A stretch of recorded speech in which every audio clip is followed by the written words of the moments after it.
So I wanted to start off. This was something that I found interesting when I was learning more about your career. You had a brief stint in Thin Lizzy, which I didn't realize. Um, how did that opportunity come your way?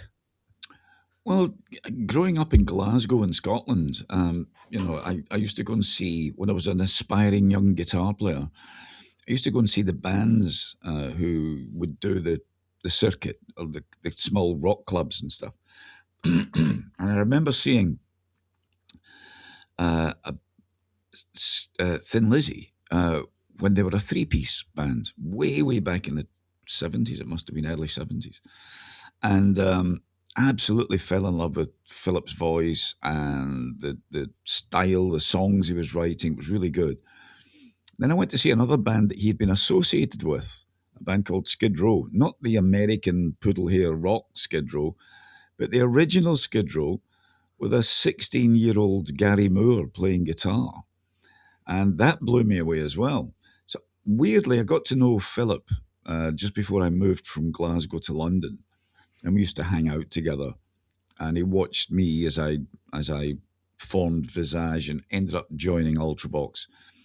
And I got a phone call. I was in the studio finishing the first Visage album with Fade to Grey on it, and I got this phone call from Philip saying, "We're in Arkansas. Gary's not in the band anymore. We're special guests opening up for Journey, playing these mega stadiums. Can you fly out tomorrow and finish the tour?" And I had no idea whether I could or not, whether I was capable. I'm not a whiz kid guitar player. And I found myself flying out the next day, hoping to learn the set on the flight. But they flew me out on Concorde. So I hadn't really learned anything. My first experience of America was in New Orleans, learning all the harmony guitar parts, which we played on stage the next night. So it was kind of baptism by fire, but what a great way to to go out and experience America just before it changed from that 70s corporate rock thing into the kind of 80s thing. It was great. Yeah. Yeah, for sure. And it's interesting you bring up the guitar parts because I'm a guitarist myself, and so I know very very well about Thin Lizzy and the sort of twin lead guitar sound. How did you kind of divvy up those riffs with Scott Gorham?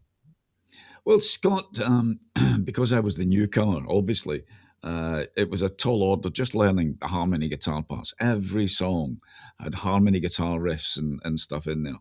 So Scott did most of the lead stuff. You know, he was au fait with it. He was fine. And it gave him a chance to shine as well because he always felt as though he was the second guitarist rather than, they'd had Gary Moore, they'd had, various guitar players, Brian Robinson, whatever.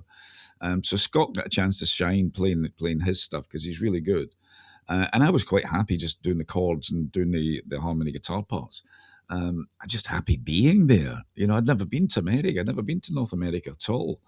Hmm. So it was good fun, but a huge amount to learn because you could almost take the harmony guitar part from one song and put it into another song, which I think I kept trying to do, much to Scott's annoyance.